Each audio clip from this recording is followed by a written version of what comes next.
What I'm on is a mission yoga? to interview 100 yogis That we all find yoga tell their story. because we're Their trying story is your story. Yogi with motorcycle bikes, riding with cameras cross countries. Have a couple pics, take a couple flicks, documents of people telling interesting story. No time for resting, no time for slacking. Get the cameras rolling, it's time for some action. Now everybody buckle down, it's time for the story. Who's up next on the Photo Yogi? Photo Yogi. It's the Photo Yogi. Alright, and we are back, I think. So, I'm here with Yogi Chevy. You are. I love it. Okay, so my name is Chris Chevaloni. Everybody calls me Chevy. So Yogi Chevy is kind of my own invention in a sense. Yeah, Okay. And how old are you? 49, almost 50. 49. How long you been doing yoga? Probably 15 years. 15 years. Yeah, I would say 15 years. My first yoga class was at a YMCA in Rochester.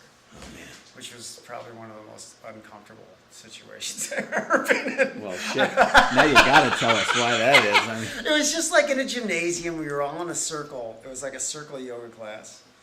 And I remember doing a twisting pose when you sit down and you have one knee over the other and you twist. And I was just like, this sucks. I had no access at the time because I was like a lacrosse player and a hockey player, and we're not taught to twist our bodies. You know, everything is like moving forward. interesting. So I didn't. So at the first time I tried it, I gotta say I was like, get me out of here. Get me out of here. Yeah, I was. Get me out of here. So, you know, it's funny too, because my first, I actually, when I teach, I tell the story about my first yoga class occasionally as a joke. So my first class was a Bikram class. I think. Wait, really? Yeah, I was in my mid-30s. I was dating a girl, and she wanted to go to yoga, right? So I'm like, yoga. I'm like, what is that shit, right? Bunch of hippies sitting around. So you got to explain to the listening audience what Bikram is. All right. So Bikram is a series of postures. Was it 32? 26. 26. Thank Twice. you. Twice, and you are in a room that's 110 degrees. 105 degrees. For an hour and a half. I want you to know that was my one and only Bikram class. So one and only Bikram class, and so really funny. The funny part is this: so I get in there, and I'm sitting on my mat. Is this why I can't get you to a Bikram class now? Probably, yeah. Like PTSD. So I'm sitting on my mat, and I'm like, oh, the heat's not too bad in here. I got 2 water bottles, and we're not moving yet, right? I'm getting cocky here. Okay? So I'm sitting on the mat. I look at her. I'm like, yeah, this isn't too bad. And she's like, okay. So then we start to move. And we're probably 45 seconds into the flow, dude, and sweat is just pouring off of me, man. And I'm just like, oh my God, this is awful, right? And I'm not bendy. I was not even close to flexible at that point in time, right? My mobility was awful. So I am struggling through this class the whole time through. What was it, 90 minutes? And the whole way through, I'm just like, you can do this, bro. You can do this. Like, fucking muscle through it. So we finally get to the floor series. Right? Thank God we're on the floor. Yes. And we're doing a hand to toe across our bodies, like little variation, right? Okay. So now the room was packed. We were mat to mat to mat. So I'm on my back. I'm in this awful posture that I couldn't do. Okay. And over comes across, half an inch from my nose is this big, hairy, sweaty leg. What? Really? Because we were so close. Oh, man. You know what I mean? So when the person next to me did their hand to toe with the twist, with the supine twist, all of a sudden their foot is in my face, man. I'm looking at their shin. It's sweaty. It's hairy. So I look over at the person. Oh my gosh, dude. I look over at the person. Yes. I smiled at her, and she smiled at me. She had the hairiest legs I've ever seen. I just turned my head back, looking up at the ceiling. And again, I have no problem with women if they want to shave or not shave. I don't really give a shit. But the whole scene was just really funny. It could have been a guy, it could have been a girl, it didn't matter. But the whole situation made me laugh, and I was just like, holy shit, man. So yeah, that was my first yoga class. And I bought a 5-class pass. I'm pretty sure I still have 3 unused classes over there. Because I did go back, but I did a warm class the next time I went back. So pretty funny. So that's my first yoga class story. So That's pretty glad funny. we got the trade those. And that's funny because one of my questions was, where did you take your first yoga class? So here's the question, and I think we talked about this a little bit before, but why did you go to your first yoga class? Well, it was. I mean, years after I went to the YMCA, so Yeah. I probably I had to be in like my mid 30s, and we were at a party at my in-laws' house, and I saw my brother-in-law, who's a yogi, just go into a back bend. Like he was standing, and the next thing I know, he's in full wheel, and I was like, when I saw him go down there with like the intention, it was like I want to be able to do that. It was like something to see him in a back bend. Yeah. That really made me want to do it. It was like this. It was like the first time I experienced yoga as like power. Okay. Like I always thought of yoga as like stretching, Sure. and you'll hear that a lot. It's like, I'm not flexible, so I can't do yoga. And it's like, well, I think flexibility comes later. And that's how I kind of thought about it. Like it was, and I think in the States for men, it's hard. I mean, Yeah. it's not CrossFit. You're not pumping weights. I mean, I haven't lifted a weight in well over 10 years. Yeah. You know? And I don't think we need to. And I think for myself as a stand, I just think ultimate health and wellness, when we use our own body weight and we do it within our limits, it's much more effective. Okay. My own opinion, but I mean, for my first, that was what inspired me to go to my first yoga class, and then luckily when I went, I continued to get inspired. It was like every teacher. There was a period of time where I had to go and check out some teachers, but then once I found a teacher that I loved, it was like it really was kind of on autopilot at that point. Well, so tell me about that. So, like, what do you mean it was on autopilot? Because you and I were talking about before, right? So my view is, that we all find yoga because we're trying to fix our shit, Right. and sometimes it's that shit we're trying to fix is maybe it's an emotional wound, or maybe it's spiritual, or maybe it's physical, right? Like maybe I've got this intense hip pain, and so my doctor told me I got to get in here and get some yoga and get those hips opened up. So it is my belief, and I think that maybe we don't all realize what that reason is, but I think that we all, well, I guess I come back to the psychological premise that we're all motivated to do anything and everything to get away from pain in Suffering. some fashion. Yeah. Yeah. So, going back to that. Well, I would really agree with you. It was a really good fit at a time that I was looking to get rid of head trash. Okay. And I had gone into really getting into this into a program that really stressed inquiry, like self-inquiry. Sure. Like meditating and asking yourself questions. Like if you're struggling with something, it's like, can I let it go? Would you let it go? When would you let it go? It's like a bunch of like intellectual releases, if you will, meditation-wise. And what I noticed is that as I started eliminating my head trash, I started becoming more physical, and it fit a way of an emotional release that was physical. So I don't think I went to the mat, if you will, to alleviate emotional pain. It was like well, it's kind of like what you said though, Mike. We're always looking for that, right? So, and I think it was such a good fit with like taking on what was happening inside of my head, and then letting the emotional release physically go through my body. So it was like there's certain asanas that we do that I believe, not that I know what asana is going to solve what part of suffering we have in our body, but I harbored those negative emotions in my muscle tissue, in my fascial tissue. So as I stretched them out and it was a way of releasing that physically. Okay. And it was a really good match with what I was doing off the mat, if you will.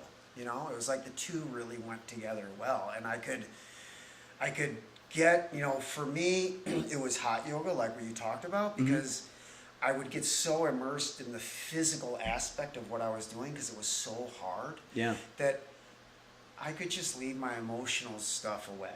And then I would get so worked up physically that then once the emotions hit when I was on the mat, I could let them go really easily, if that makes sense.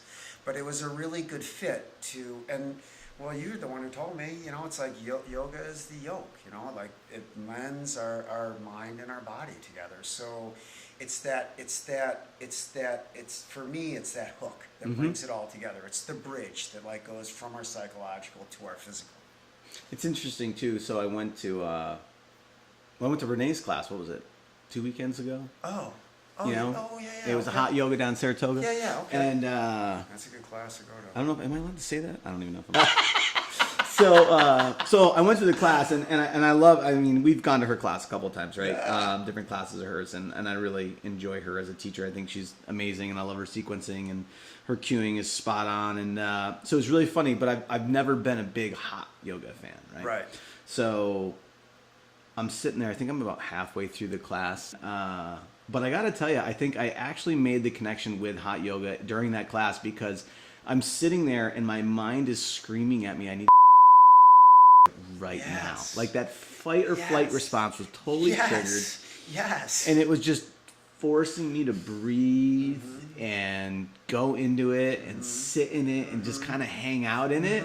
And I was like, wow, I'm like, all right, this is why people do hot yoga, because it really does push you on that.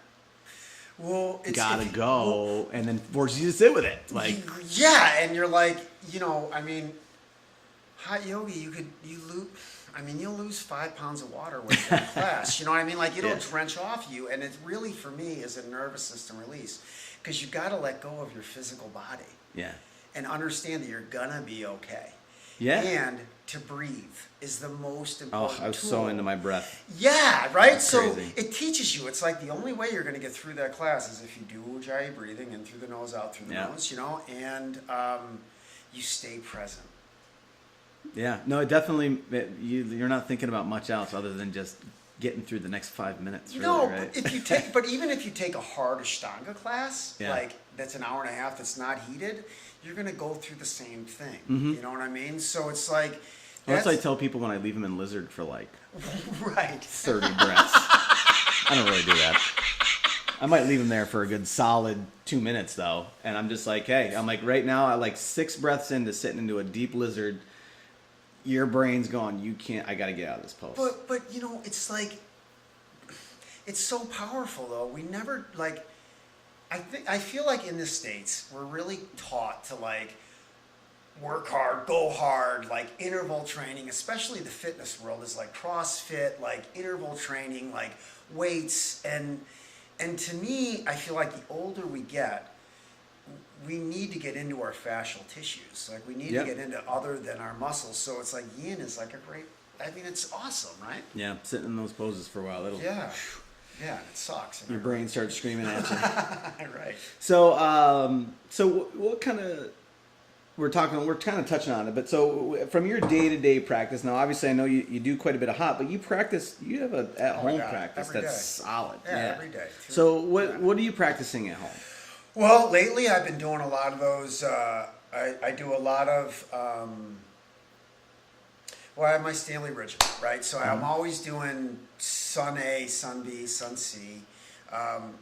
Lately it's been a lot of sitting type of exercises where you're coming from like, man, I don't know how to describe really what I'm doing. I know, I saw those hip What would you hip say exercises those? What would you say that is? Well, you know, my Sanskrit's terrible, so I can't even give you the Well, Sanskrit. I know you're doing Bukasana, so you're sitting in like your feet are together and your hands are together. You know, you're either like this, and your feet are together. Soles like of your this. feet together, knees are bent. Yep. Knees are splayed out. Yep. And so every day I'm picking up one foot, coming down, putting it down, and then Behind holding. you. What the hell is that called? I don't know. But I will. I don't tell teach you, advanced practice, everybody. So I teach it's not beginner an and advanced practice. intermediate. You know what? To be vinyasa. honest with you, Mike, you see this stuff going around the yoga community now, and I don't think there's a name for it. A lot I of think it that's there why we're isn't. struggling with it. It's It's very mindful type of movements. Yeah. So I've been working on that stuff, and that's really hip flexibility. But then I've also I always work on, hamstrings, handstands, a lot of lately I've been doing a lot of chaturangas, like very slow movement, like taking a chaturanga push up and taking it to a minute for one push up. So 30 seconds down, 30 seconds up. Most of my yoga practice personally is about almost isometric type. Okay, fair. How about what's your favorite asana? I gotta say, I've read that question when he gave it to me, and I loved it, because right now I would probably say triangle. Yeah. Triangle is like, because I can hit it in so many different ways, and what I love about and even reverse triangle is probably one of my favorite asanas. Yeah. But at one point it was absolutely my worst. Like I hated it. Yeah. You know what I mean? Like I couldn't. No, I every do. time we'd get into it in a class, it would be like the most uncomfortable thing, and it was like one day I just had this. In the suffering, I could see where I was holding my body in all these weird ways. And then once you let it go, and you're like, oh, you know what I mean? If I just move my shoulder back and down, it's not as painful. It's funny that you use the word suffering, because because just like with what you're saying, so currently my favorite is lizard, right? Oh. And it's been my favorite because I've suffered through that pose for. Right. I mean, I've been doing yoga for 5-6 years off and on now. Yeah. And even if we go 2 years ago, where like you put me in a low lizard where my I'm getting into my right leg, right, my right knee or my right shin is vertical and forward, my left leg's back, right, and my arms would be straight. I couldn't even get down any further. I couldn't get my chest to the mat any further. My arms would be straight. So now where my forearms are almost on the mat, right? Yeah. So, which is very exciting for me. It's a big deal. And, like, woohoo. So, but it's like, but getting there, like that pose, even when I was like trying to just bend my elbows just a little bit, it was suffering. It was excruciating. Yes. And I would try to hold it for a minute, and the whole time I'd be like, oh, gotta get out of here, man. Like, this is no good. So it's interesting that you're talking about the same thing with triangle. I also like triangle or pretty much anything that gets into my side body at all, just because it's so tight, man. And we don't do any of that. No. We're not taught that ever. No. Any twisting stuff we're not taught, No, those twists there's something. But it's like that lesson in and of itself.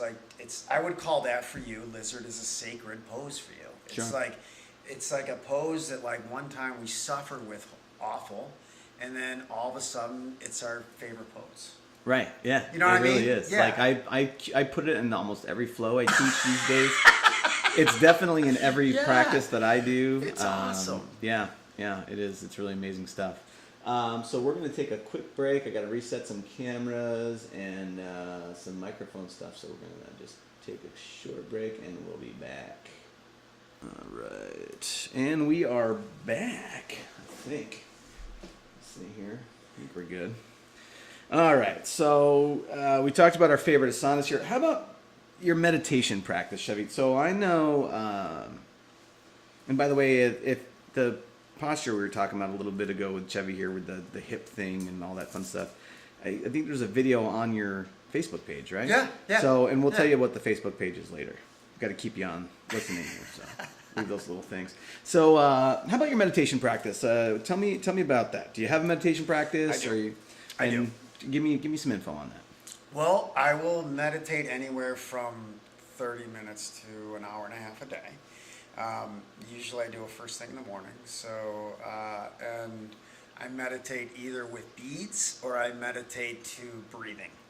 So if I'm doing with beads, I will, here's a set of beads right here. So I would go through my beads and just say a mantra for every bead, letting go, letting go, letting go, or you can go om, om, om, or whatever you want to repeat in a sequence. And then on a set of beads, you'll have guru beads that are a little bit different. And so when you come to that bead while I'm meditating, I'll do a series of prayers. It's very much like praying a rosary. And I will do 4 sets of 27. Does that make sense? Sure. And so, that usually will take about anywhere from 30 to 45 minutes, depending on how fast I'm going through my beads. Or I'll just concentrate on doing breathing sets. So right now I'm doing Wim Hof method. Yeah. Which is you're going to do a series of breath techniques that are 30 of them, and then you do sets of like breath retention, where you will hold your breath with all your air in, and then you hold your breath with all your air out. And you do anywhere from 5 to 6 sets of those. And that will go anywhere from 15 to 40 minutes as well. Cool. Yeah. Yeah, that's it's. By the way, I have those books here, the Wim Hof books. Oh, you do? If you want to borrow them, I would. It'll be one of those things where I try to let you borrow a book and you never take the book. Yeah. If you're listening, he's done that to me about 10 times I now. have about a whole library here. Yeah. I have these books. I'm like, oh, you got to read this book. He's like, yeah, I love it. And then he leaves and doesn't take the book. And I'm like, I guess he didn't love it. He's just being nice. Well, I can't read. That's a problem. So right. So let me tell. What do you think is the biggest lesson you've learned on the mat? Oh man, to leave my ego aside. Like if I'm not feeling good, don't try to force it. You know, like if it's to let really be mindful about my practice, and it's okay to go into child's pose. You know, it's okay not to hit a pose every day, and to let really my one intention whenever I'm on the mat, I would say, which is really my biggest lesson, is just to be a vessel, just to let my practice take whatever shape it needs, and to leave my ego out of it. So, again, I talk about a lot. My big thing about one of my big things with yoga, and it's been this way for a while, is that there's so much of yoga that happens off the mat. It has nothing to do I thought it was really cool. I went to an inversion workshop a while back with Ricky Tran, real cool guy. Amazing practice, great teacher. He was a lot of fun. It was great to see him make inversions accessible to a lot of different types of people. I mean, it wasn't like, you think inversion workshop, right? And it's like going to be a bunch of like super in shape men and women in there doing handstands, Right. And we had everybody from a 13-year-old kid up to a 65-year-old man and a 65-year-old woman awesome. in here, and Ricky was able to make everything accessible to everyone in the room. So I thought that was really cool. I thought that that's a sign of a really great teacher. Yeah. But one of the things that he said during that workshop, and the reason why I bring him up here, and I'm hoping to have Ricky actually on the podcast here in a couple of months, but one of the things he said in the workshop was that most of yoga cannot be seen. And it was something that really struck me as amazing and brilliant, because I'm totally in tune with that, because I just think there's so much of yoga outside of asanas, whether we talk about the 8 limbs or if we go, just into whatever you want to talk about, like there's so much of it that has nothing to do with whether or not you can forward fold or come into a triangle or lizard or any of those things, right? So, and my belief is that we all come to yoga for off the mat reasons, right? We talked about this earlier. Like no one wakes up one day and is like, I got a shitty down dog, I'm going to get into yoga so I can improve my down dog. It's like, no, there's something going on, something happened, somehow we got into yoga and now we found ourselves here.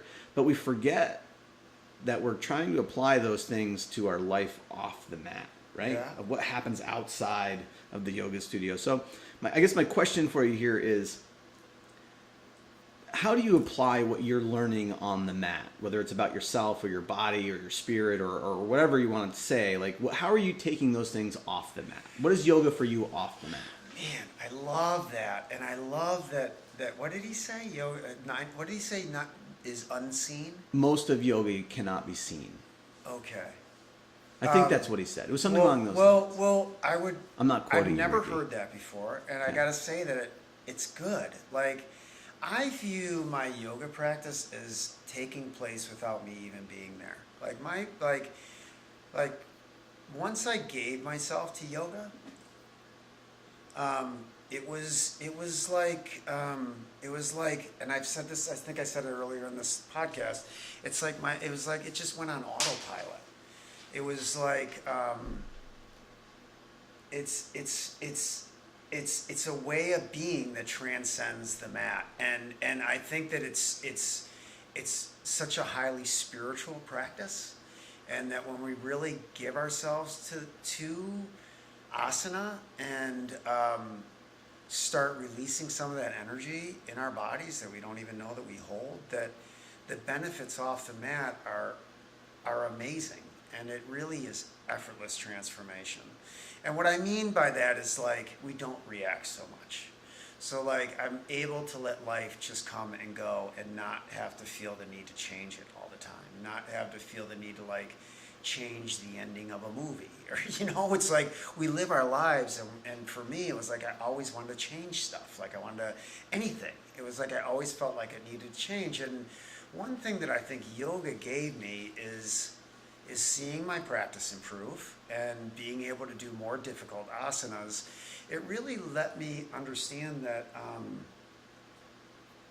that all my main job is to show up and to love. And yoga for me turned into, I don't know if I intended it to be this way, a real way of self-love. And that when we start loving ourselves, there's no way that it's not going to take place without our knowing it. And so what I noticed was that my outside life and my relationships became much easier because I wasn't trying to force them anymore. I was just being with it. And I can see that. I can see where it's like when we really start getting into a yoga practice, it's like, for me, it was like I understood that not only do I not want to be in control of my life, it's nice just to let the universe take control of it and just to sit back and witness it. And that was an important part of my ascension in my yoga practice, you know, like getting to be able to do more difficult asanas, or, you know, it's just, it's like a way of accepting ourselves and accepting our edge and keeping to push it. I like that. That's surrender. Yeah. All right, so who's currently, Yeah. who's your favorite yoga teacher? Oh, man. I know, you're going to piss some people off here. Yeah, well, Why didn't you I don't say know, me? Man. Gotta say, I love Bikram. Okay. Bikram is my favorite practice. Yeah. And Bikram's my favorite practice because I'm an old weightlifter. And it's sets. You know, it's like I know I have to do pretty much 4 sets of whatever I'm doing. So if you're doing a posture like standing forward fold, you're only going to do 2 sets of it. But if you're doing a pose like Trikonasana, master's pose, you know, bent leg triangle, you're going to do both sides. You're going to do left side, which means you're going to have 4 sets of that. You know, so it's set style workouts, and it's the same verbiage every time. And I like that because I can just be mindless. I don't have to, like, the teachers, not saying that, well, every teacher screws stuff up a little bit in a class, you know, left, Sure. right, you know what I mean? But it's like, I know that when I go to a Bikram, I'm going to get exactly what I want. You know, I know the verbiage is going to be the same. But that being said, if I had to call out a teacher, it would be between Renee or Leslie Pollack, probably. Okay. And what I like about those 2 particular teachers is that I am ascetic in nature, and I like to be pushed hard. And I know that when I go to either of those classes, I'm going to be forced into child's pose at least twice, if not more. So I was trying so hard when I went to Renee's class. I'm like, come on, bro. You're a teacher, you know. You teach, you're about to open the studio, you're this muscular, tattooed, bearded dude. Oh my god! Don't you dare go into child's pose. No, and I know that we were doing, like, I know last week she was doing this funky boat pose where we're in boat, and then she has you lower one leg down so that your lower back is still on the ground, but you're not allowed to lift your lower back up. And then she has us like rotating so our our big toes are pointing towards each other, and then rotating them so our heels are pointing each other, and then adding twisting to that while you're holding it. And it's like, that's the thing about yoga though, right? They put you into a pose, right? And they're like, okay, get your legs above your head, put your hands up, you're in boat, right? And then they're like, okay, now point your heels to the ceiling. And as soon as you do that, you're like, oh my God, you fall like, over. fuck, I can't move, you know? Yeah. It's like little movements like that. And I love it when a teacher like Renee, and you're the same way, man. You're like you are my favorite teacher. I love you, man, you are. But it's like, it's that same way. It's like those little movements that add little bits of torture to Little bits of suffering. Yeah, we're like, oh, I remember I'm not so great. I was trying to get Kristen when we first met. I was trying to get her to let me teach yin at her studio, even though I don't have my certification, which she was not having. But I remember what clued her in onto the fact that she wasn't going to allow me to teach was I was talking about yin and being in a pose and just suffering there. You know what I mean? And she looked at me and she was like, she looked at me. She's like, "Do you have your yin certification?" Well, no. She's like, I'm like, I have my vinyasa certification, but you know, we learned. Should we say what yin is? Should we give a prelim of what yin is? No. Okay. Because no. I think it depends on who you talk to. Well, if you read the book, which I've read, you know what I mean. Like, it's one thing. I mean, it's long holds. It's long holds. This is my it's suffering. So it's like you're holding a pose anywhere from 2 to 5 minutes. Right? Sure. And if you're doing a left-right pose, you're going to do 2 minutes, 2 minutes. Sure. Each side, right? But it's funny for me as a teacher and having private students that I teach is I'll have them do a yin pose. My phone's ringing. Sorry about that. I love the ring. And I'll get into a pose, like let's just say hero's pose. I'll get into hero's pose. And for me, hero's pose, I can stay in forever. But for somebody who just doesn't do yoga a lot, like hero pose is hard. Hero's pose is suffering as far as I'm concerned. My hip flexors are so tight. Here I am. I'm like, all right, we're going to stay in hero's pose for 5 minutes. And my student is like, no way. Yeah. I can't even stay in here for a minute. And I think that it's I don't know. It's just like, we I think as yoga instructors and people that teach, it's like we don't realize, we judge everybody by ourselves. And Yeah. it's like there's a progression there. Like it's like takes time sometimes. Listen, humbling. I'm laying in hero's pose and I'm like, now just relax and lay back. And then I hear this total like grunting. Yeah, and no relaxing. And I look over and he's like, dude, no, I can't. It's really, it's funny. So I don't do a lot of assists in class, and for many reasons. One reason is because in today's society, as a male, to go over and to touch another human, whether they be female or male, as a male, we can be viewed as creepers. Yes. For some reason, it seems the only cultural reason- bias. It's okay Yeah. for women to do it. Yeah. I'm a creeper the minute I touch someone, so I don't touch people. But early on, when I first started teaching, I think it was like my second class, and I was putting everybody into a supine twist towards the end of class, getting ready to go into shavasana, right? So I always cue supine twist before shavasana. Yeah. So this guy's over there. He's got one of two shoulders on the mat, right? The other one's up in the air, and his knees are not anywhere near coming onto the floor, and they're barely even stacked, right? So he's not even close to being in posture. So I go over and I do the assist, right? I put my hand on his opposite shoulder, my other hand on his knee, and I start to push them away from each other. And he let out this noise that cannot be described as anything other than a scream of pain and agony, okay? And I don't think I had adjusted him more than a quarter of an inch. I mean, I barely put any pressure on him. The guy was like, oh! And I immediately released, and I was like, I'm never touching another human again. So I don't assist people now. I just try to give really good cues if I can. So, I get it, man. It's funny. Totally It's get funny. All right, so I know we're going to start wrapping up here. A couple more questions for you. What advice would you give to a new yogi? Someone just got into yoga. What would you say to them? I would say put it on your schedule for the next 3 to 4 weeks. I would make a commitment to be like, I'm going to do this for a period of time. I wouldn't just take it as one class. I would really try to make a commitment and go to a bunch of classes. Like just make a commitment and be like, all right, I'm going to go to one class a week for 4 weeks. Different kinds of classes? Would you tell people, like... Well, what I would probably say is, what I do is, if they know somebody who knows yoga, I would ask them. You know, if they, it makes it more difficult because it's really a lot like looking for a church. I mean, yoga instructors is, you know, you got to try some out, a few of them, until you find one that you like, unless it's on a recommendation. So if you can get a recommendation from somebody on where to go. Yeah. But it's one of my things, right? So there's, I worry about the fact, I don't say worry is not the right word. It concerns me, okay, that there's so many different brands of yoga out there. And I'm not a person that's going to tell you that any brand of yoga is bad or good, right? I think there's what you like as a yogi. I also like my whole personal definition of, like, when you ask it, I'm going to ask you the question before we get off, like, what is yoga?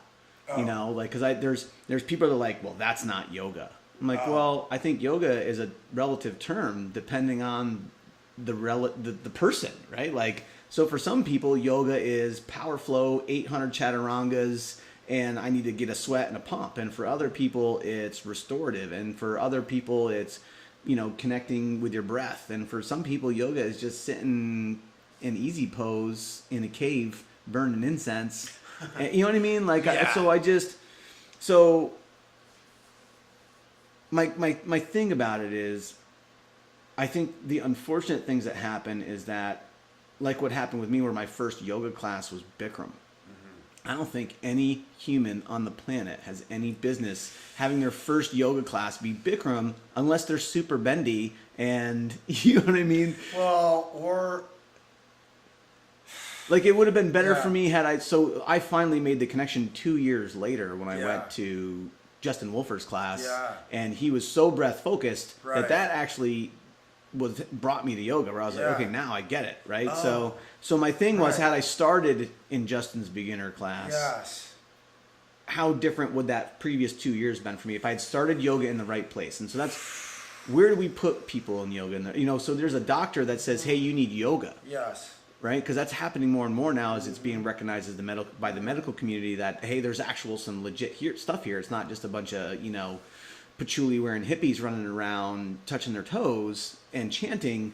You know, like, there's some real science behind what happens here and how good this is for our bodies. And so my thing is, when a chiropractor or a doctor or whoever says to someone, you need yoga, what are they actually saying? Are they saying they need Bikram? Are they saying they need the YMCA? I don't think they know what they're saying, to be honest with you. I think most people don't even know. Like, they like, everybody like, my idea of the perception of yoga in the States, which is really my only perspective, is it's stretching. Right. And so a chiropractor is going to be like, well, you need to be more flexible. You're so tight. You know, I can't even adjust you. Your back is so tight. Go to yoga. And I would agree with you that yoga is good for flexibility, for sure. But yoga for... That's a good question, Mike. I mean, I would say yoga for me is what we described before. It's a yoke of the mind and the body. And that I feel like it's a highly spiritual endeavor, and that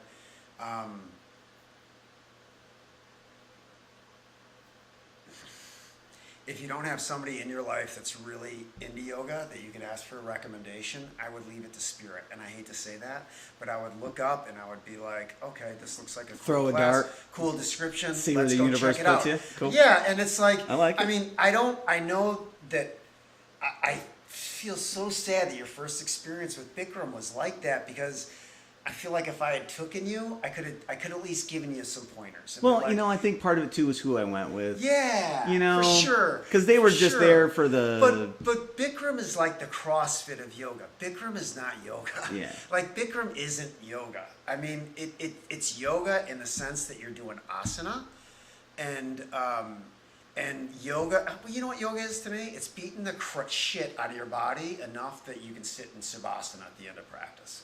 Like, if I can beat my body up so much that my mind stops and I can sit in meditation for 10 minutes, yoga's done its spot. That's a yoga class for me.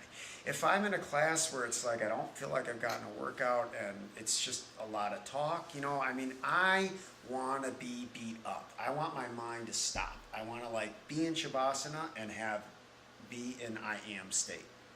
And that's what yoga is to me, and that's really how I judge my classes I take.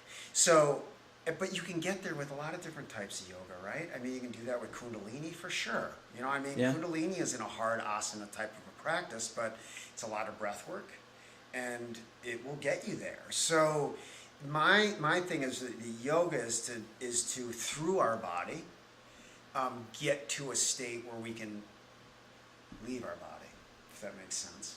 All right. I like it. Do you? Okay, good. I do. All right. No, I'm just saying that. Yeah. No, you are. no. You're like, I'm gonna take the book with me when I go. That's for sure.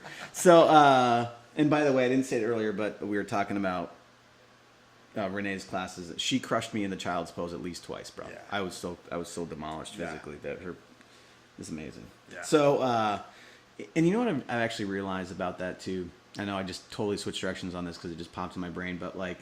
Sometimes when I teach, I worry about if I'm crushing people into their mat and making them go in the child's pose. But then I'm like, when I take a class, I'm happy when that happens, right? Yes. So I got to embrace the fact that, like... And I got to be honest with you, Mike. I feel like yoga in general, as a community, if we're talking you and me as yogis. Sure. And like what the yoga community does is we need to inspire people. Like we need to be like, this isn't just stretching. Like this is a full body workout. Like that's just what it is, and it's made and not to coddle it. Like I feel like in the yogas in general, the yoga community in general, is that we want to kind of ease people into yoga, where I feel like we need to more inspire people to yoga. Like I think that as a yoga community, we need to take some lessons from like CrossFit. You know, like get intentional about what we're teaching. Bring some. Well, you know, it's funny about CrossFit too. Is the reason why we all go to CrossFit. Yeah. And I've been a CrossFitter for 7 years. Just recently dropped out of it, but the reason why we love it so much is because it's communal suffering. Well, yeah. We are all there. Yeah. Yes. Almost dying, sometimes Yes. throwing up, Yes. and we're doing it together. Yes. You know, well, think about a world-class sports team. Think about a world-class business. It's like we're suffering together through stuff. We're suffering together. Dude, yeah. that is brilliant. And it's what we need. Communal suffering. Yes, All right. communal suffering. I feel sorry for the people in my classes next week. Get ready for communal That's how suffering, guys. We spread yoga through suffering. That's it. Yes. That's it. So, all right, a couple more quick questions here as we're getting short on time. Favorite music to listen to during your practice? Pink Floyd. Yeah? Yes. All right. I gotta say. Lately, it's been Pink Floyd, Dark Side of the Moon. All right. Yeah. Pink Floyd, Dark Side of the Moon. Yeah. And name a yogi you think I should interview on this podcast. Cindy Lunsford. Cindy Lunsford. Okay, tell me why. She brought hot yoga to this area, bro. Like, it's the reason why it's here. It's the reason why Bikram's here. And she is... It's really hard for me to say this because I am an All-American athlete. I was a collegiate athlete in college, and I've worked with a lot of great athletes, and I gotta say, hands down, she's the best athlete I've ever worked with. She really is. So I mean, I've that's seen her awesome. practice at Hot Yoga in Saratoga. I mean, she's got a pretty incredible... And she would love you. She's got a pretty... Yeah, but and she would be totally open to doing one. But yeah, that's who Yeah. I like. She's somebody who, what I loved about Cindy is that she stands outside of the yoga community. Like everything she does is because she believes in it, and this is what she wants. And, and her second thought would be like, how is she going to be viewed for the outside world? I don't mean to point out the yoga community in general. Yeah, yeah. But it's just like she is the same mindset as I am, where it's like yoga is an ascetic practice. It's a practice of discipline. It's a practice of self-deprivation in a way. You know what I mean? It's like you're really leaving. You're learning to ignore suffering. I feel like that's the subject of this podcast somehow. I don't know how that happened. It's all about suffering. It all comes down to food. You thought yoga was good for you. It turns out it's all about Buddha was an suffering, ascetic, guys. man. He lived on one piece of rice for how many years? You know what I mean? All right, well, that's it for this week. Yogi Chevy, thank you so much Dude, for I love coming it. and doing the podcast with me. And I'm the Moto Photo Yogi here. You can find this on our website, YouTube, I don't know. It's our first one, so we're still kind of figuring all this shit out. But we'll get this out there for you guys to listen to or view it on our YouTube channel as well. If you want to check out the video and see how funny looking Yogi, Chevy, and I are. Thanks again, everybody.